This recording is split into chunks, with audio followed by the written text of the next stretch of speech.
Hey everyone, my name is Andrew Davis, and you are watching Season 3 of Conversations in Pop Culture, brought to you by my sponsors, Mixum Printing, the smarter way to print. I know printing your creative project can be confusing and stressful, but Mixum is here to make it easy. From their instant quote calculator that lets you get as many quotes as you want for free, to their 24-hour customer service support, Mixum is here to make sure your printing experience runs smoothly from start to finish. And right now, you can choose from a range of premium printing options and materials. And the company has also printed so many successful Kickstarter campaigns. A bunch of them you've even heard about on this very show. And they currently offer services in the United States, Canada, Australia, and the UK, and Mixum can print and reach your audience anywhere in the world. So if you're ready to print smarter, not harder, head over to Mixum.com. And right now, listeners of my show can drop my name, Andrew Davis, in the message tab of a current order to get a 5% discount on their first order. So that is mixam.com. Again, type my name, Andrew Davis, in the message tab to get a 5% discount on your first order. And without further ado, I have with me comic creator Steve Tanner. So welcome back to the show. Thanks for having me back. It's great to be back on the show.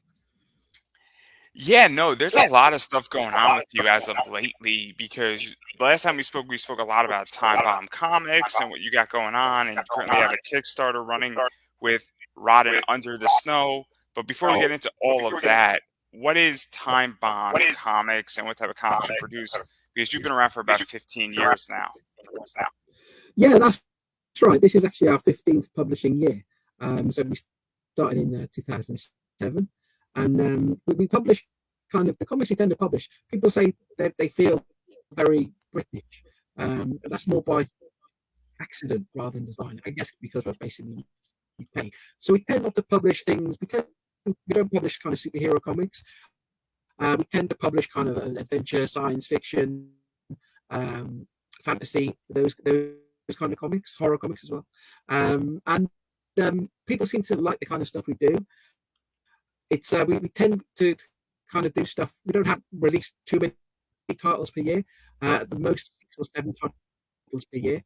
But we do seem to have a nice little following of the titles we do release, which is great. And we're regularly seen at the convention circuit in the UK.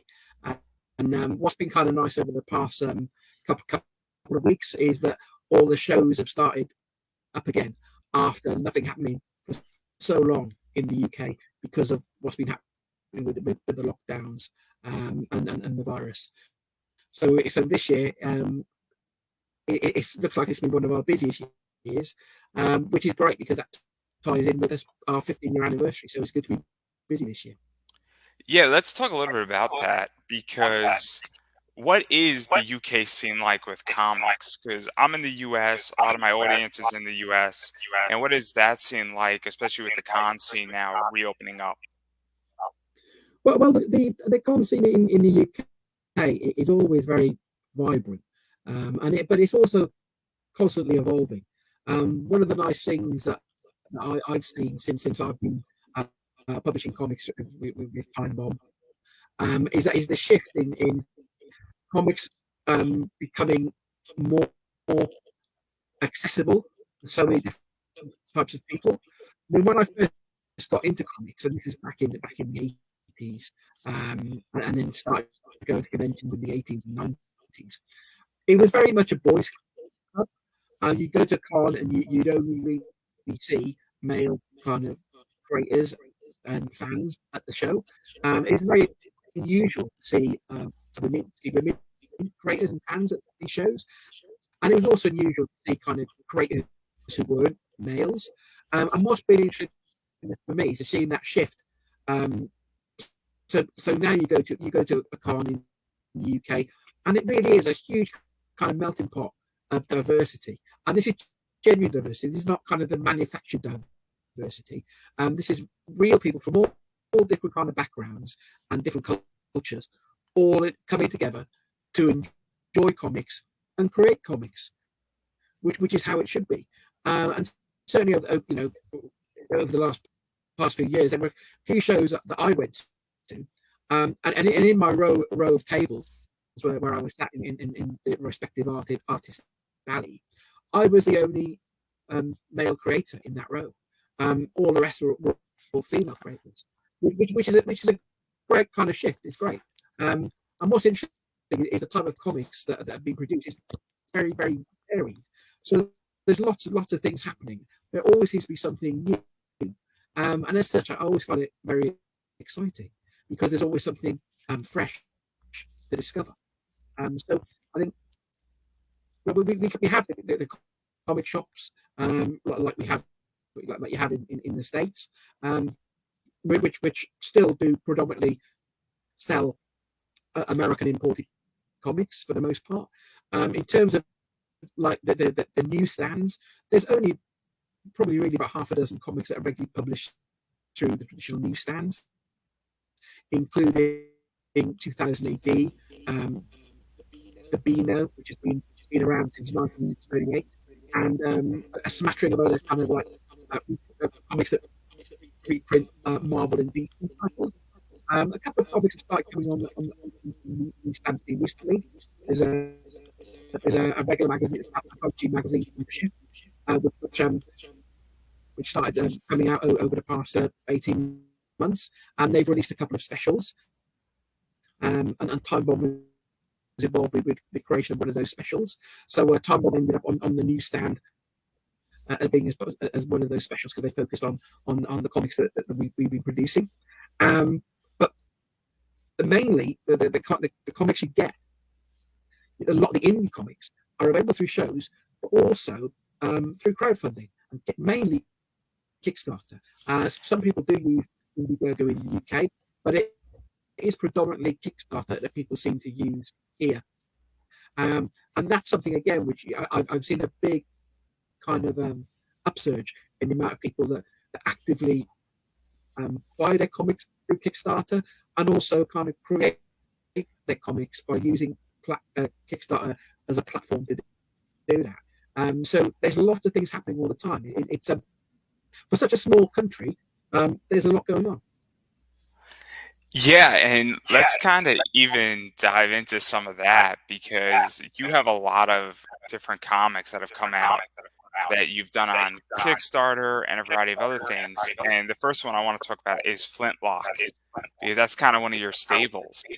And it sort of takes place between the 1700s and 1800s, and it follows a variety of characters between sort of princesses and pirates and a variety of other people. So, what is the basic premise for people who don't know what Flintlock is? I mean, Flintlock it's an anthology series, but it's all set in the 18th century, which is the period you've just described, from the 1700s through to the year 1800. And the idea is to tell adventure stories within confines of that 100 years of history.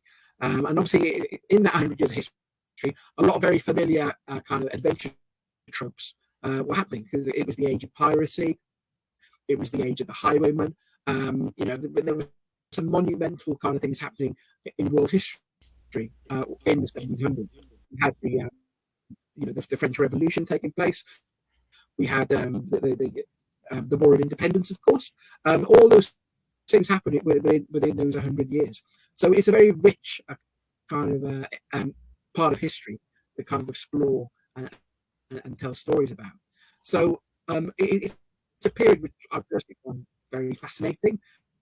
And Flintlock, and all the titles that Time Bomb produced, Flintlock is very much my baby. It's a bit of a passion because it's really conceived as a comic that I wanted to kind of see, and because it wasn't being published at the time, I kind of thought, well, I'll write it.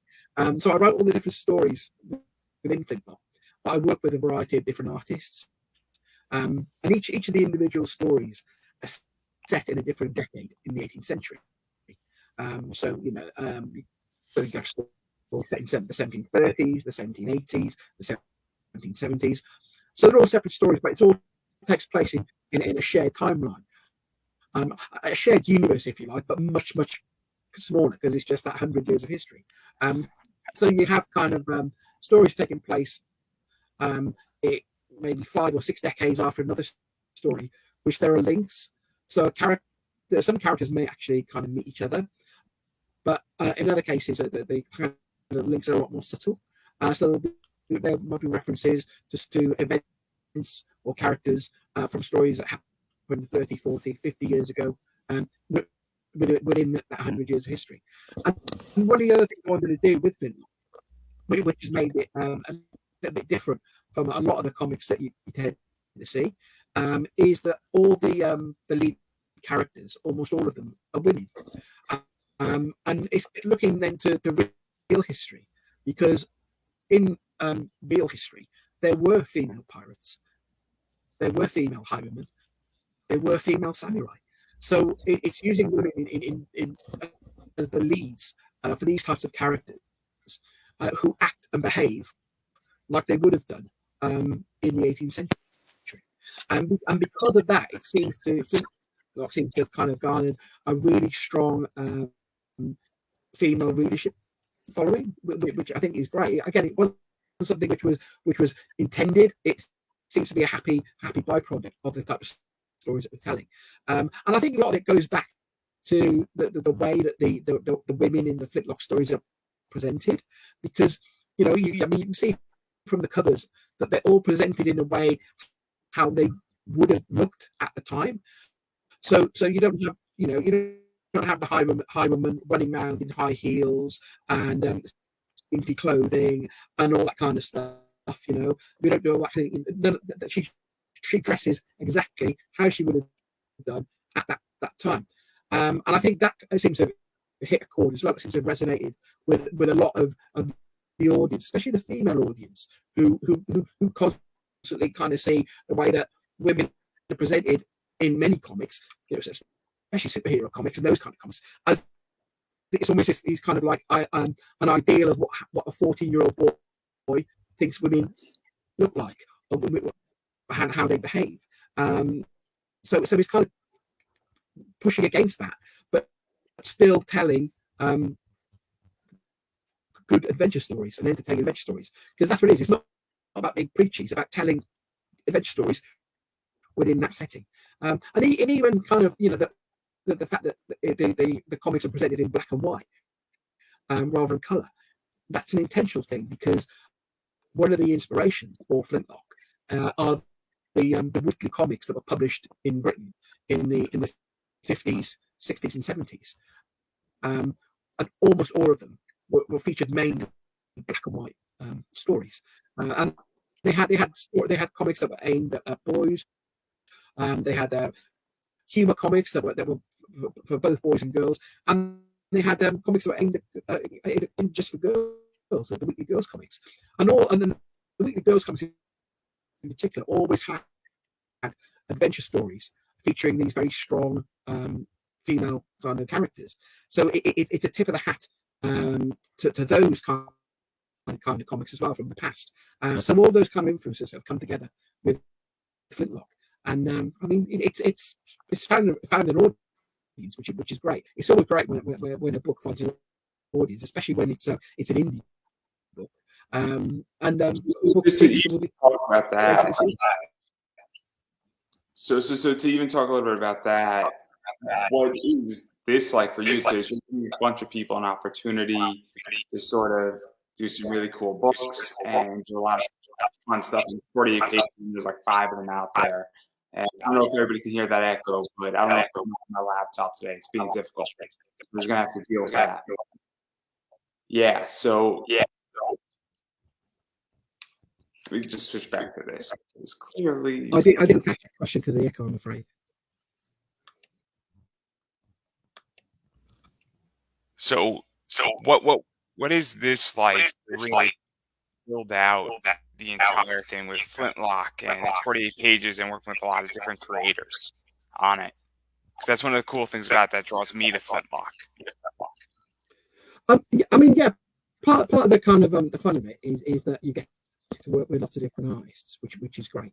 And so some artists have kind of stuck with one particular type of character, but other artists have kind of used working with the different characters within the book, which is great. So I've kind of built up this little kind of pool of Flintlock artists who do the stories, and I think because it's an anthology, the stories. I mean, in each book there's 3 or 4 stories, and and I mean the first two are 48 pages, but from book three onwards, it's 60, 64, 68 pages. So it becomes quite chunky, really. But because the stories themselves, apart from the opening story, the Lady Flintlock story, which is about the highwayman, um, all the other stories tend to be between 6 and maybe 14 pages in length.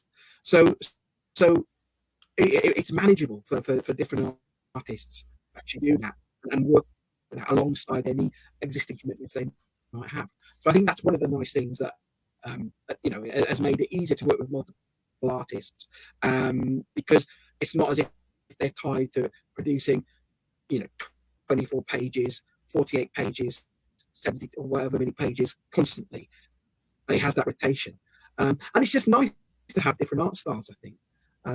But I think that the artists are chosen because how they handle black and white art. I mean, that's a key thing, because not all artists are kind of right black and white. Because I think that there's a lot of artists are very used to having their work being coloured. So, but when they compose the page, they're aware that there's going to be colouring put on to that page. So the way they draw that page will be a little bit different if they were doing purely black and white art.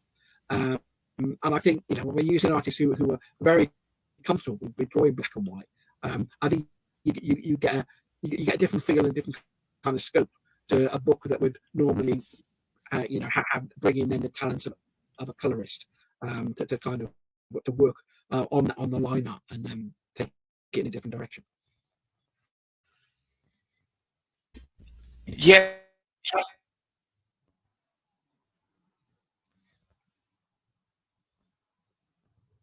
with anthology,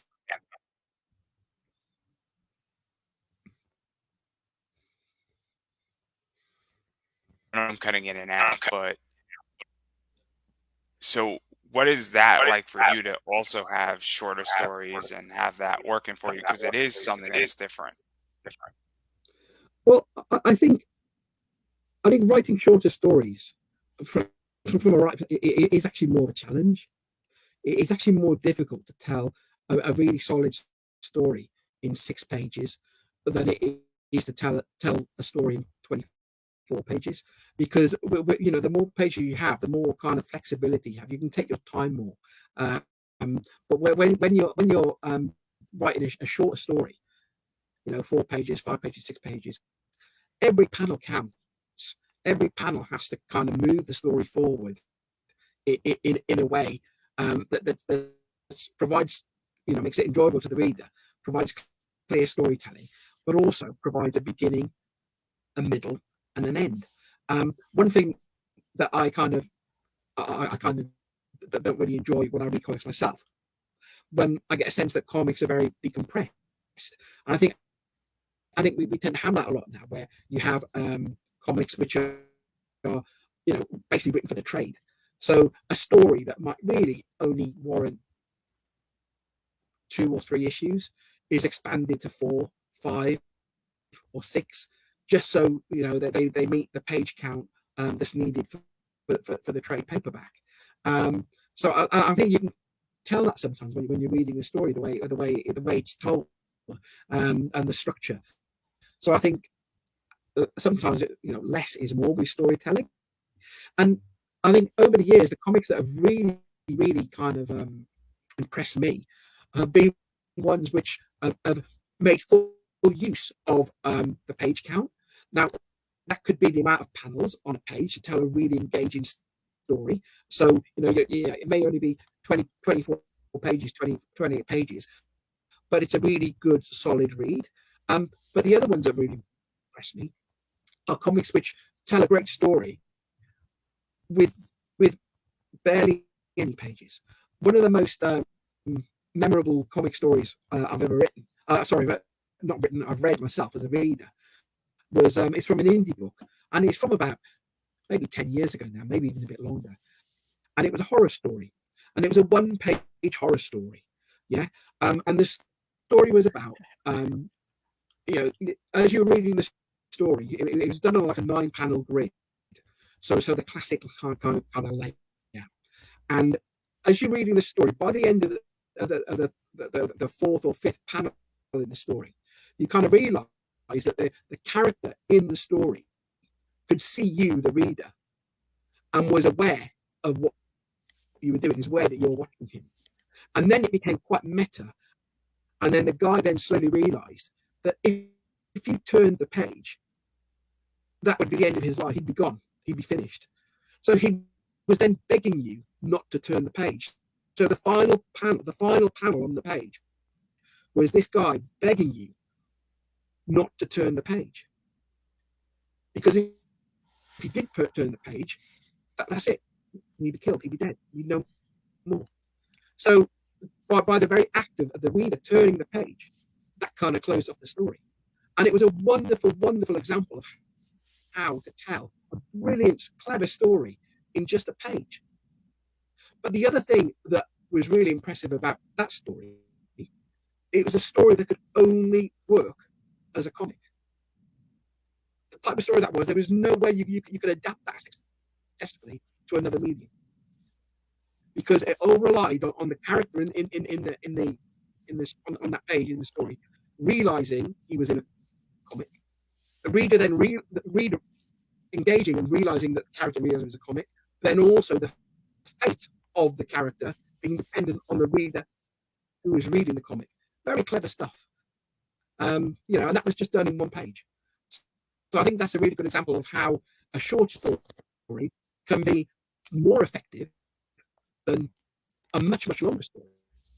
Because that's a story that I remember for years and years and years. And I've read thousands of comics since I read that story.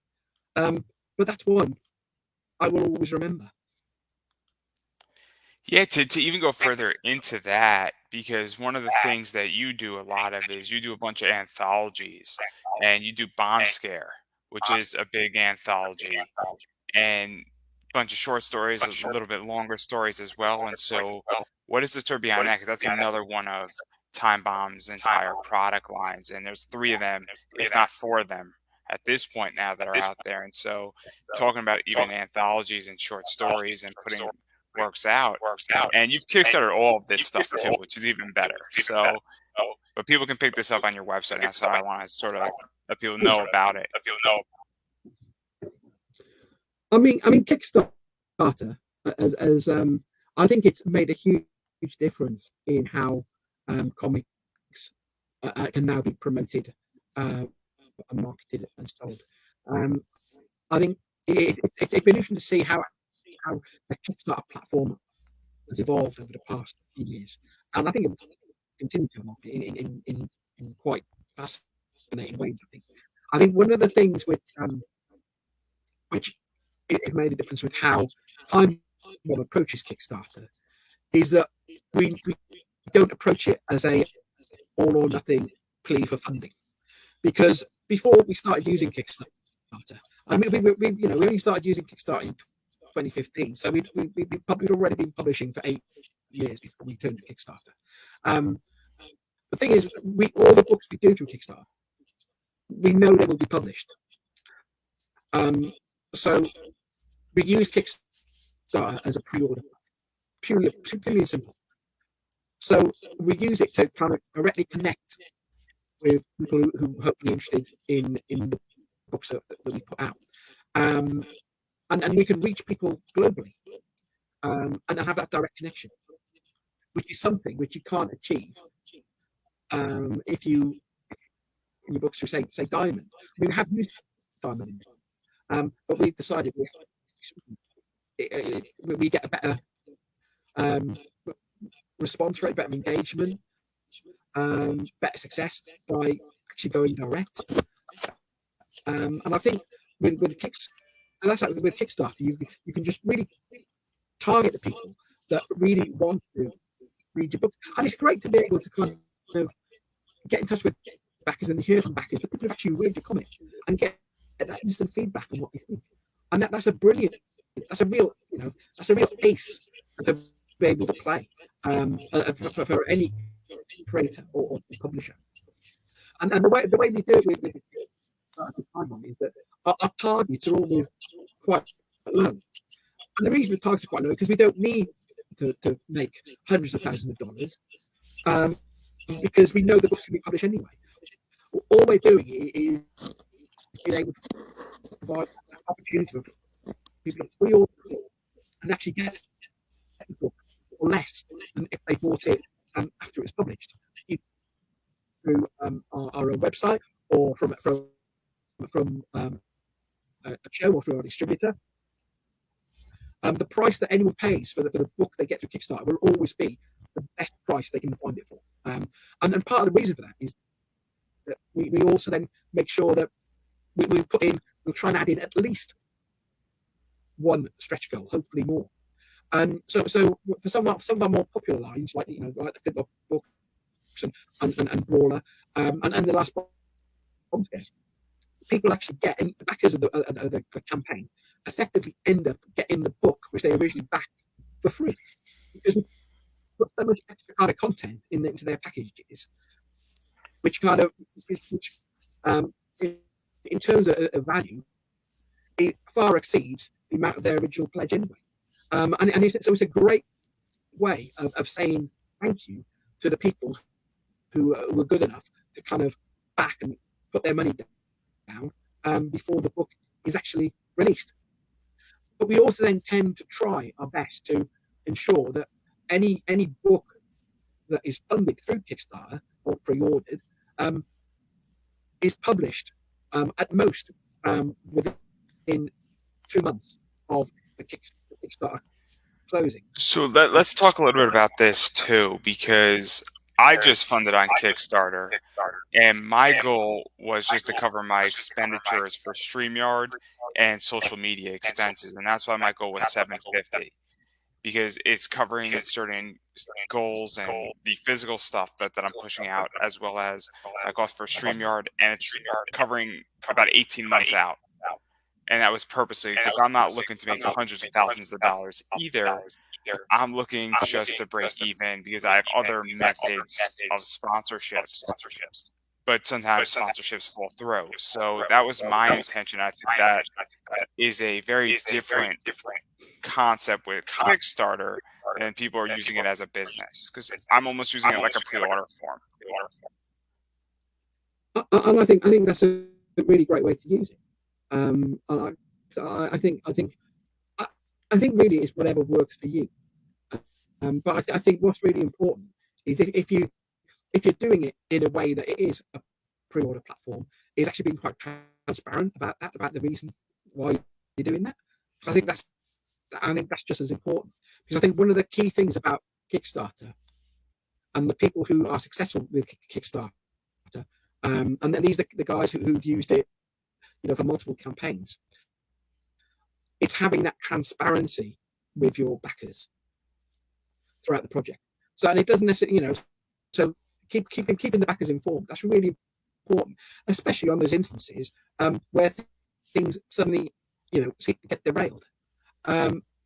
Keeping your backers updated, keep them informed, let them know what's going on. Because I back a lot of projects myself on Kickstarter, because one thing I believe as well, that I can't really expect people to back any of my projects on Kickstarter if I've never backed anybody else's project on Kickstarter. So I'm always actively using Kickstarter myself as a backer. At the moment, I think I've backed about 550 odd different projects. So I really do back a lot of stuff on Kickstarter because I love the platform. I think it's great.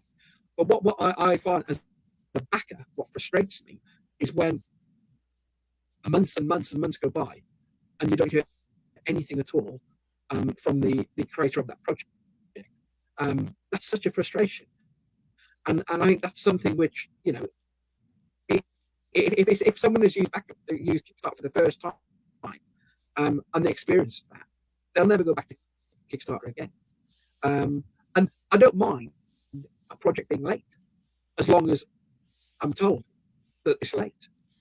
So I think that transparency with backers is such an important thing in that communication. It's not about sending someone an email every week. It's not necessarily about sending them an email every month to let them know what's going on. But it is about that regular contact to let people know what is going on and your progress. Because it's also about building up, I, I, I guess, a circle of trust with the people that have backed you.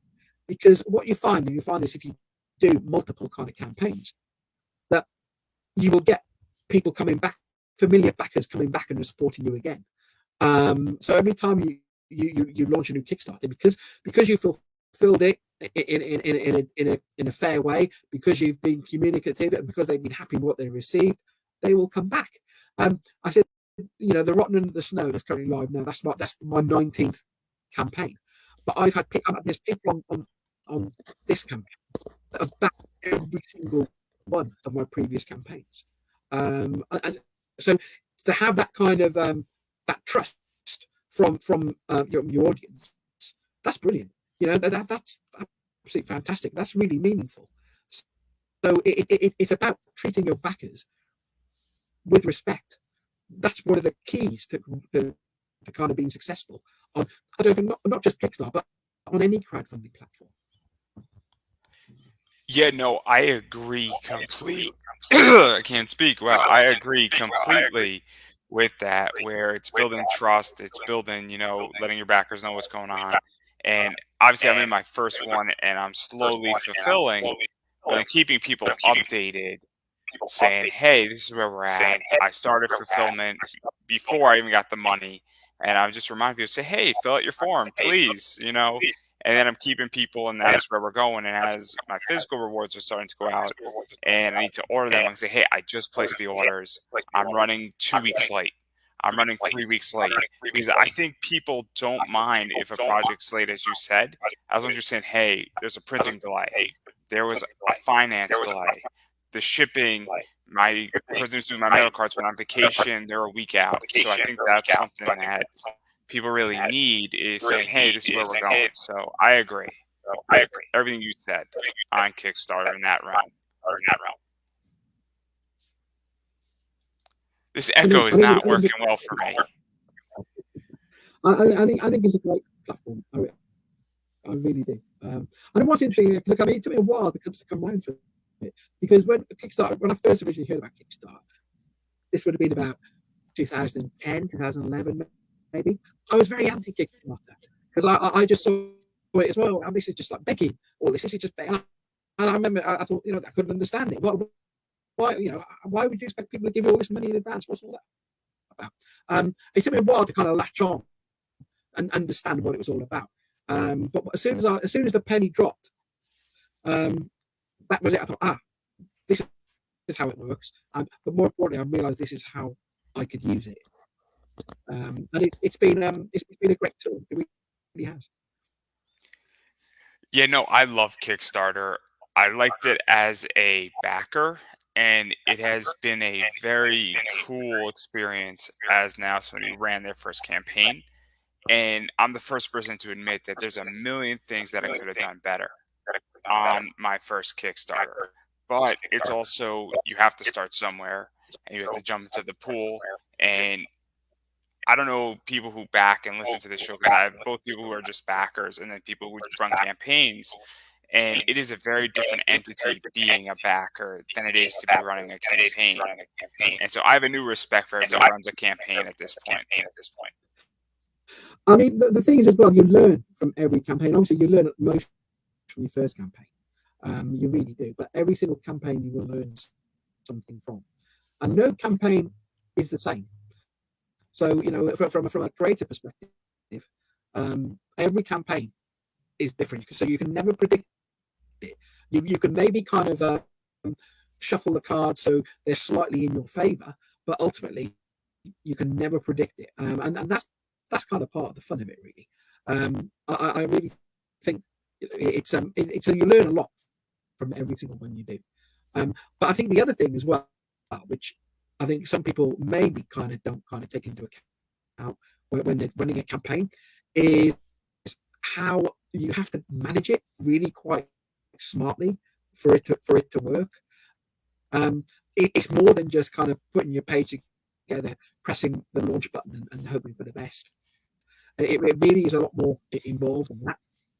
And I think sometimes that catches people out when they're kind of doing their maybe first campaign, because it's not just the window of opportunity when your Kickstarter is live and running, which I know normally the same, normally 30 days is the average, isn't it? But there's also the couple of weeks leading into the Kickstarter where you do your advanced promo. That's such a key thing to be able to do. But then also, more importantly, is the bit after the campaign, because the bit after the campaign, that will really define your success and your credibility on the platform. It's how you fulfilled, how you've communicated, the length of time it's taken, all those things like that will happen after the Kickstarter closes. So the 30-day window of when your platform is live, and you're tweeting and social media and doing all that kind of stuff to get backers onto your campaign page, that's such a small part of the campaign process. And I think you should always kind of be mindful of that. So a Kickstarter may only last 30 days, but the reality of it is more likely to last at least 60, more likely 90, perhaps even a bit longer. I agree.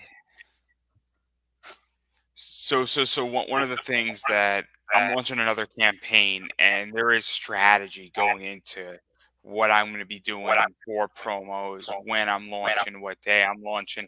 There's a lot of stuff. There are national holidays that are called social media holidays, and I am launching on one of those holidays purposely because it fits into the theme of the campaign. And so like, you're launching on a Thursday at this time. Why? But there's a theory behind why I'm launching that position. And I think people don't understand there's multiple strategies that go into this. And it's also the idea that how do you write your Kickstarter, what words you use, what picture you use, do you use a video, not a video, and all sorts of stuff of that nature.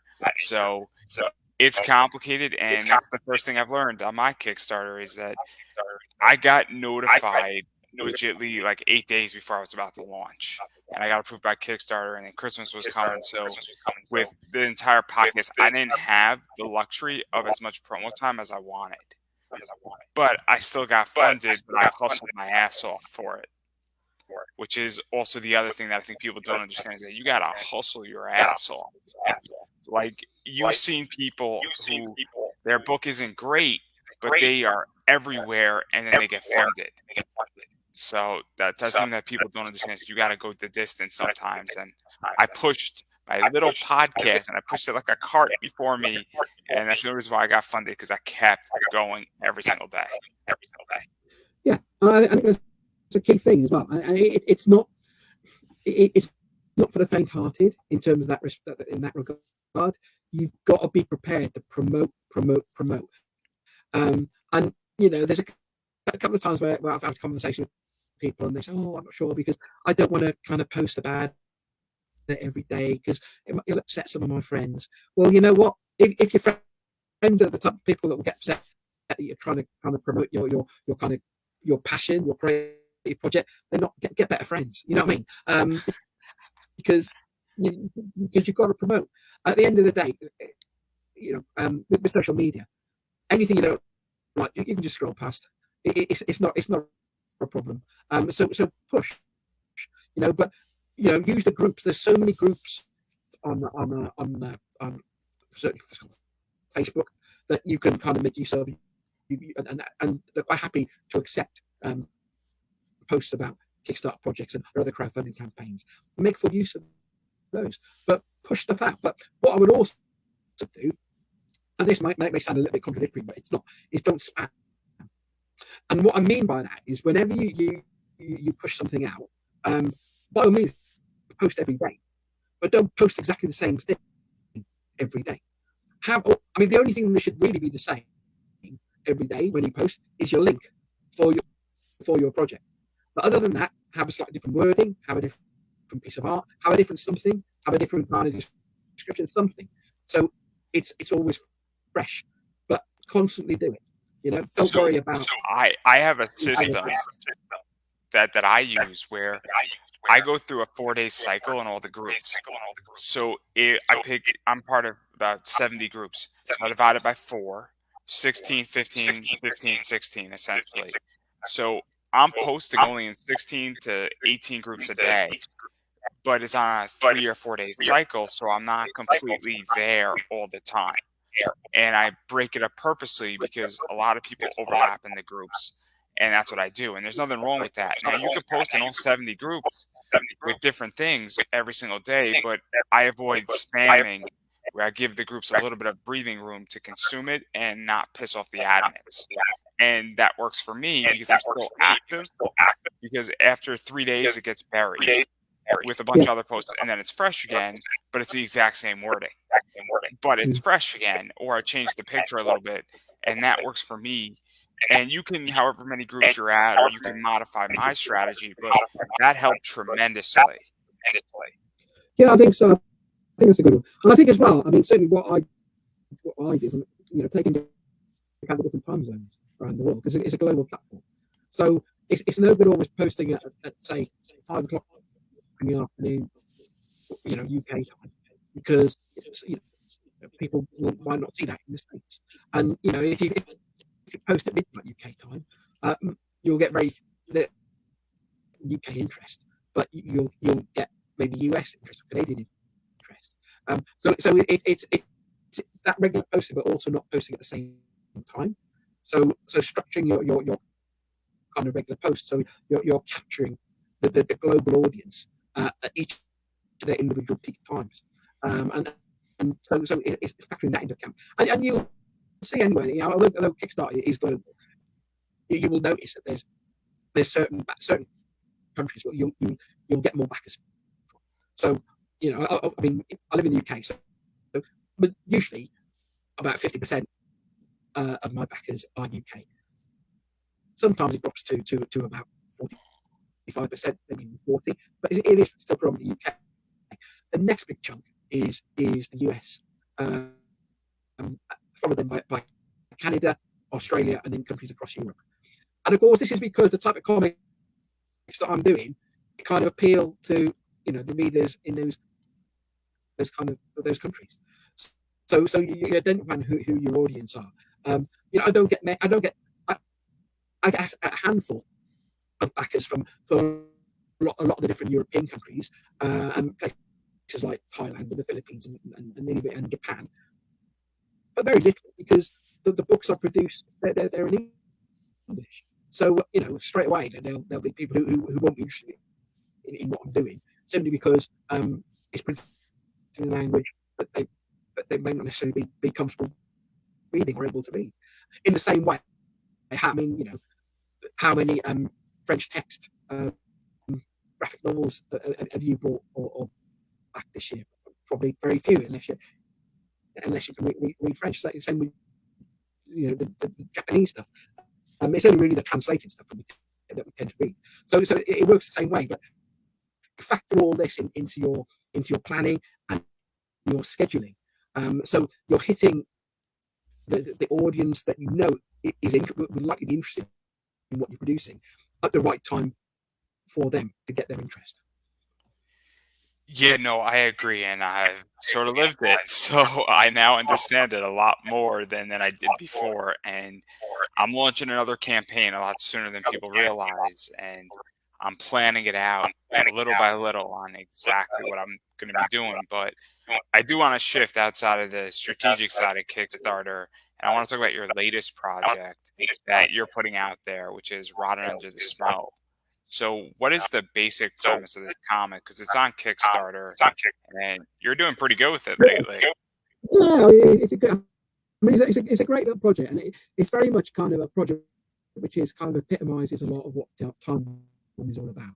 I mean, it's a 96-page original graphic novel, and it's going to be presented in an A4 format, which is a larger size than the standard kind of comic book size. So it's a nice oversized kind of chunky read, and it's a story of a night witch in World War II, and for those who aren't familiar with who night witches were, they were female Russian fighter pilots, and what they used to do, they used to kind of go up in their dilapidated kind of planes, and they used to fly over Nazi Germany. But as they approached Germany and the targets, they would cut their engines so they couldn't be heard, and that's when they would drop their bombs.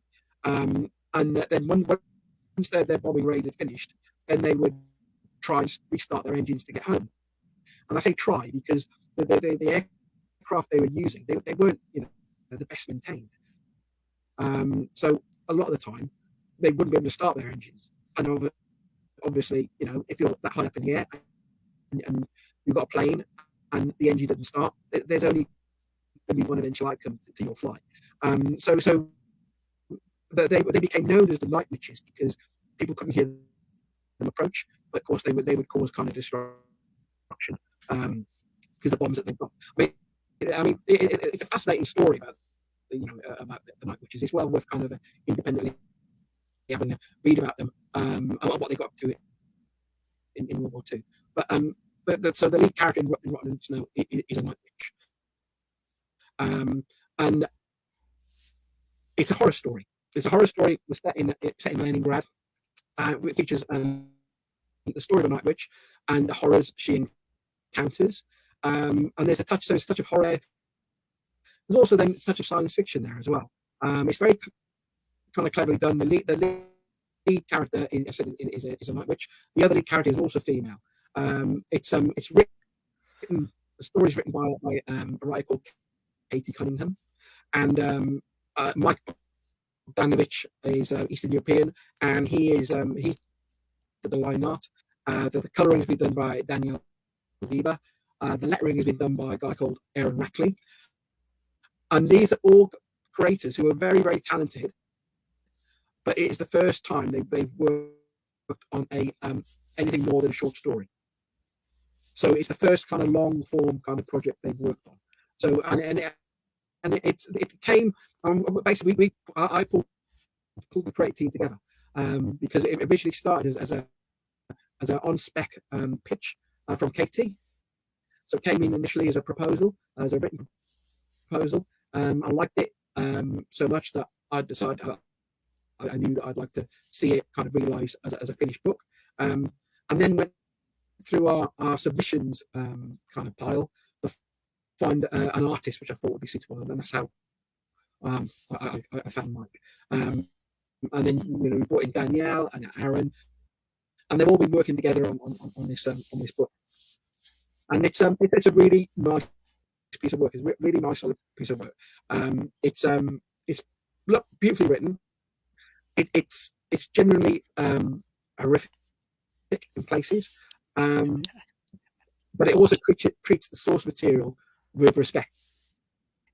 And I think that's important for any kind of book that has a kind of a real world setting, especially when there's a kind of something like the Second World War, which obviously kind of transformed the whole world thereafter.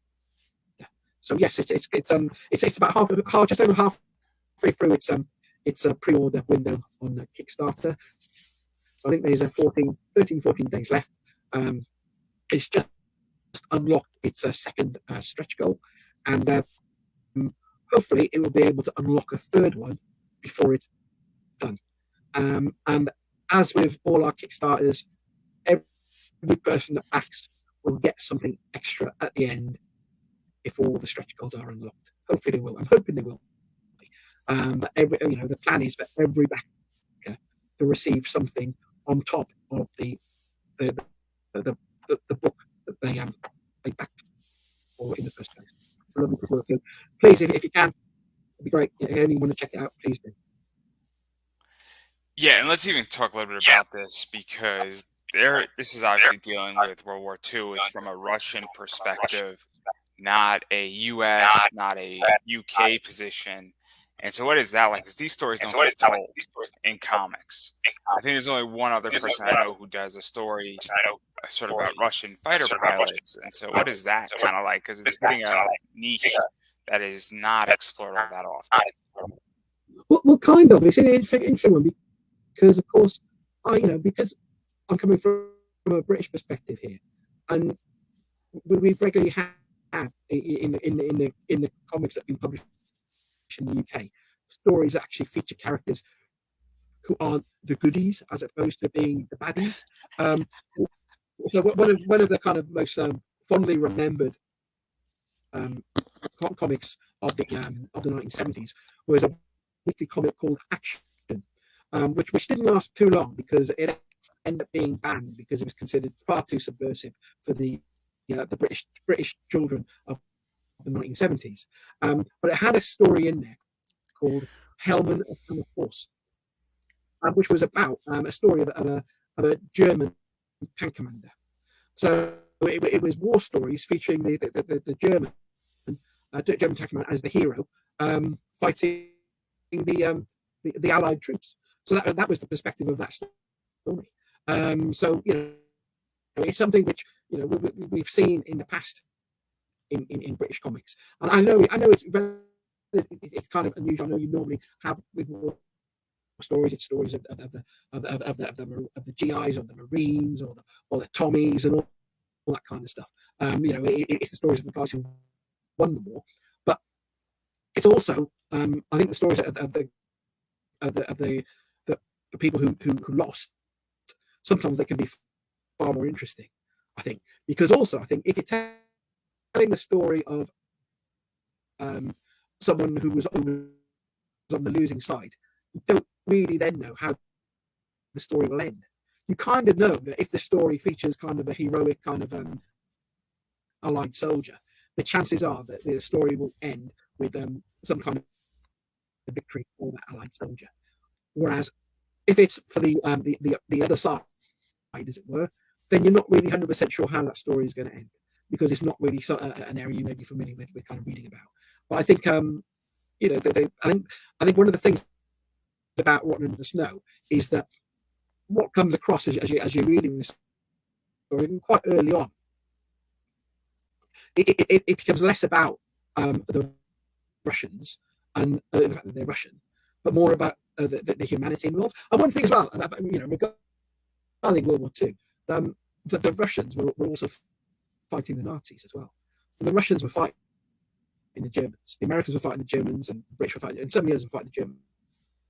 It was only really after the Second World War when the whole kind of Soviet thing, and then suddenly, Russia was the enemy during World War II.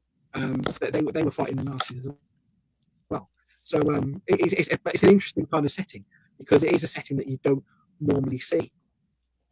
And I think the way that Katie's written the story and her characterization of Kajana the Night Witch and the other characters in the story, it's very I don't know. It's a very human story. It's very cleverly done. I think she'll produce more great things. I think because there's a real kind of she reminds me a bit like Gail Simone because Gail Simone can write really kind of like traditional kind of comics, but there's something more to them.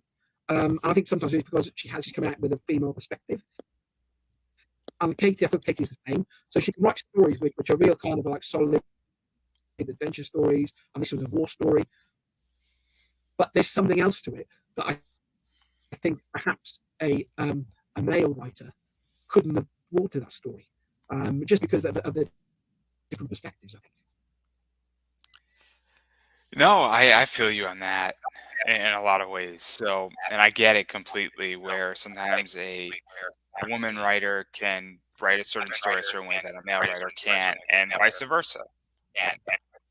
But I don't want to get into all those politics and get you or me canceled today. So that's not happening today. That's tomorrow's episode. Um, but anyway, I do want to talk about rewards because you have a bunch of them. You got the digital, you got the print plus edition. I think there's like a digital, plus edition. There's a limited book plate edition, and then there's like a celebration digital or physical plus package of all of everything that you offer. And so, what is this like? Because you offer enough variety, but you don't overburden a Kickstarter. Because you've seen it and I've seen it where people have 100 tiers. And I'm like, that's a little too much.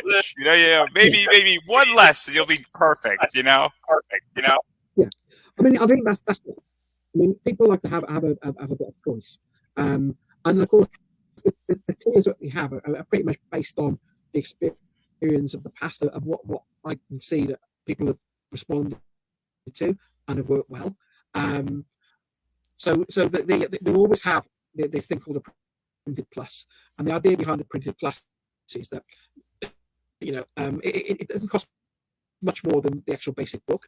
It's about it's usually £5 more, which is about $6-7, I think. $7 more than the actual basic kind of print pledge, but there's the opportunity within that to get a print which isn't available anywhere else, which is produced just for that reward tier.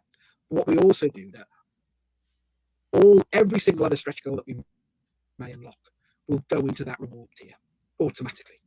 Now, sometimes in the past we've managed to unlock 7, 8, 9 different stretch goals. So all those have gone into that kind of printed plus tier.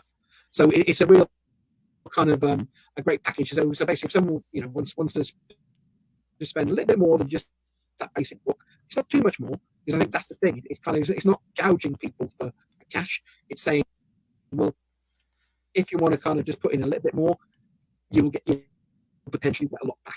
So that tends to be quite a kind of popular pledge reward that we regularly have a variation of. The book plates are also popular because they're limited. There are limited rewards, so we normally do only between 20 and 25 of the book plates, and those book plates are produced again just for the campaign. They're signed and numbered.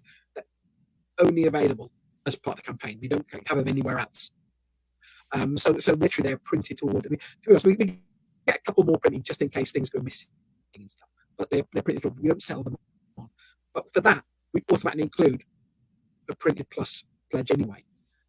So again, the increment between the printed plus reward and then the book plate is small. It's not a huge amount. It gives people that option. What we've done for this campaign, and we'll be doing with the campaigns throughout this year, is purely because it's our 15 years of publishing, and we're aware that there's still a lot of people who probably have never read any of our books before.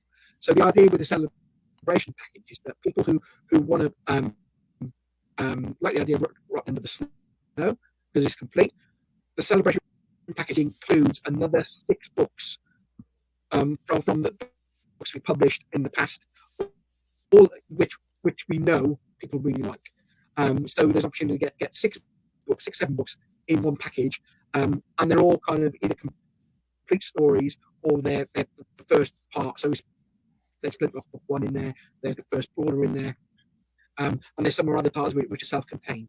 So it's a real good introduction to Time Bomb, and the titles that we know are popular. It's not just the stuff we've got left lying over and we want to get rid of. It is our key stuff which we use. So we have those multiple kind of options there, and in digital and print. And then I think for this, so now again we have some original art rewards. I think for Rotten and we just have the one original art reward. Again, it's having that kind of limited reward available. So if someone wants to kind of drop a bit more and get something really exclusive, then they can.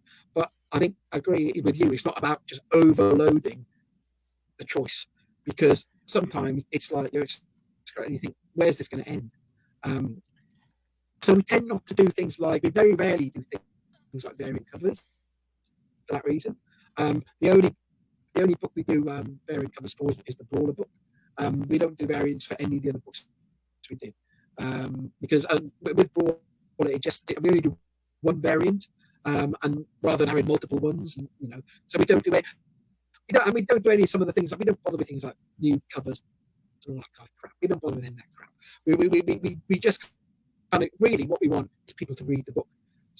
So at the end of the day, if people just want to read the basic book, there's a basic digital pledge and there's a basic printed pledge, and they can read the book. But we try and structure each one so even those backers will get something else beyond their initial, pledge for just the book. They'll get something else. That's how we try and structure it. Yeah, no, I agree. I'm going to be very honest. I hate when I get decimated on a Kickstarter and They're just trying to like squeeze every drop of money out of me. And it is complicated, especially when like a regular book's like 20 bucks already, and then a variant's like 50. And there gets a point where it's just too much. And I think there is a fine line where you're now crossing that. And I don't think you do that. I tried not to do that on my campaign for that very reason, because while I do want to be funded, I do not want to drain my backers completely out. And because if I run another campaign in 3 months, what happens if I burn you out of money in the first 3 months and it takes you just 6 months to recover for what I did? It's just bad business. It's I want people to come back saying, "Oh, I paid 20 bucks, I got $30 worth of value." Yeah, So that's kind of how exactly I right. approach I it. think, I think as well, the other thing is with things like postage. Now, we do free postage to everyone in the UK as a standard thing. So, everyone in the UK is free postage. It's UK address, they don't pay any postage on top. We'll cover that. With international, we can't cover it because it's too wide. It's too huge. But what we do try and do is have it as low as we can possibly do it for it to be fair. So we do postage at cost. So we find out and that's how we work out postage elements. So I think for Broughton and the Snow, I think if you're in the States, I think you got I think it works out an extra I think it works about $8 postage to get the book. So you're getting a book which would normally retail for $25 with I think $8 postage, and that's the reason which we think is fair. Um, so that's how. I mean, and bear in mind that the book itself will cost you about through the Kickstarter about 17 $18. So you're already so we're trying to offset what the actual retail price book would be against postage and stuff like that. That's how we try. That's how we try and work it. Because I think one of the things as well, which is kind of frustrating for me, because I back a lot of projects, and I would back a lot more. Certainly, it runs in the US if the postage wasn't so insane for some of them. Now I know it costs more like the post from the States than the UK. I know it costs a bit more, but sometimes when you see Yeah. some when you see something that they've got like a standard 32-page comic book and they're trying to slap a $40-50 postage add on for it, it's ridiculous. And then I mean, obviously I'm not going to back someone like that. It's just not going to happen. I think if it works out at about $10, then fine. I don't want paying postage about $10 for a standard book if it's a book I'm really excited about. But I think that's one of the things that is disappointing because I'd love to back more on Kickstarter certainly from stuff from the States. There's a lot of it looks absolutely brilliant. But I don't want to pay 3, 4, 5, 10 times as much to get a book from Kickstarter just because the postage is so crazy. Yeah, no, I agree in which that I stopped backing a friend of mine's book from Canada because it's 21 to $25 of shipping. And I'm already spending $45 for your package, and $25 more puts me at $70. And he sends me the book and it's like $22 to ship it to the States. So it's not like he's ripping me off, but it's just too expensive for me. And I won't back something from Australia. I don't back books from the UK because I might back it digitally, but I'm not going to back a physical book. And if your digital book is 15 bucks, no thank you at that point either. Because that's the other thing is that you got to keep your digital book like $6 is where I'm at. Even if it's a 60 or 80-page book, $6 digitally is where I'm at. And so that's kind of my whole thing. So it's unfortunate. And there's a reason on my Kickstarter I did not ship international. I refused to ship international on my first one because there's just not enough money. But also, most of my digital rewards are open to the world. Obviously, you're in the UK, I'm in the US, it's international. I interviewed Morgan Quaid from Australia.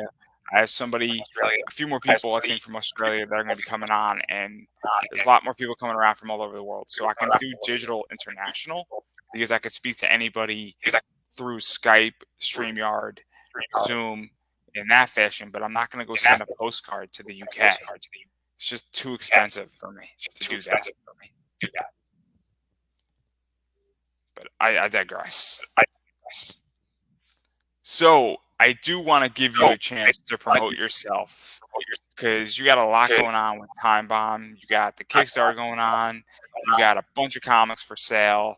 You're doing a bunch of cons, and you got a bunch of other campaigns coming up this year. So, floor is yours. Thanks. Thanks very much. To be honest, we've probably covered a lot of it already. The Rotten the Snow is live now, so that's where my kind of focus is in terms of the promotion. Which is live on Kickstarter, which finishes on the first of March. That finishes, so still time to kind of check that out, get behind that. This year we'll be looking at probably doing a new pre-order campaign once every 2 months. So because we've got a lot on our plate this year, because it's our 15th anniversary year, and we're kind of catching up from the past couple of years where we kind of scaled back our publishing plan slightly because of the lockdowns and because of COVID. So this year we've got Flintlock Book 6 coming out. We've got a Brawler 3 coming out. We should have another Bomb Scares coming out. We've got a book coming out called Spectrum, which is going to be the next one after Under the Snow. So there'll be some announcements about that soon.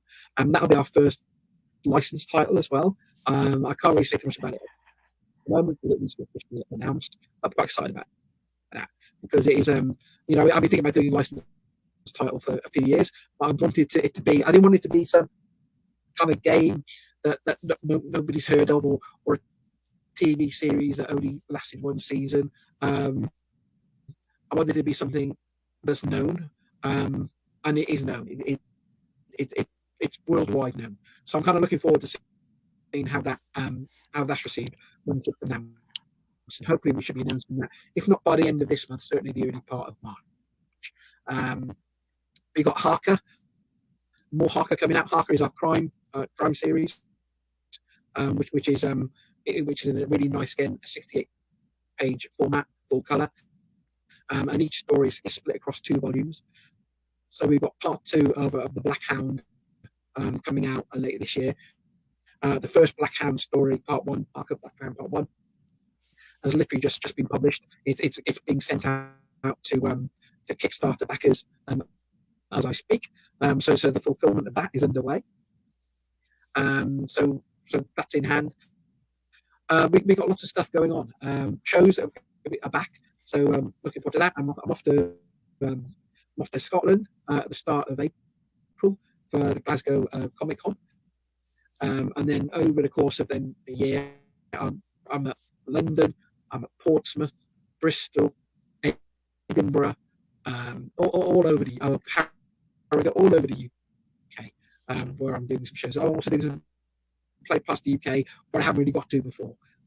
Places that are a bit out of the way in the UK, which always seems a bit strange when I'm saying that, because I know Britain is so small compared to some of the states. So it's kind of, when I say things like are out of the way, it's kind of like you've got to think, what are you talking about? We go that distance to do our shopping, but it's a different mindset in the UK. Some of these places, the idea of driving more than 2 hours, 2 or 3 hours to be somewhere, that's considered a bit of a holiday in the UK, as opposed to a little trip up the road. So I'll be doing some things like that, and there's just lots going on, and all our books are available through our website at timebombcomics.com. We've got an online store there. We've got social media pages. I can be found quite easily on social media, so anyone wants to kind of directly connect with me, more than happy to do that.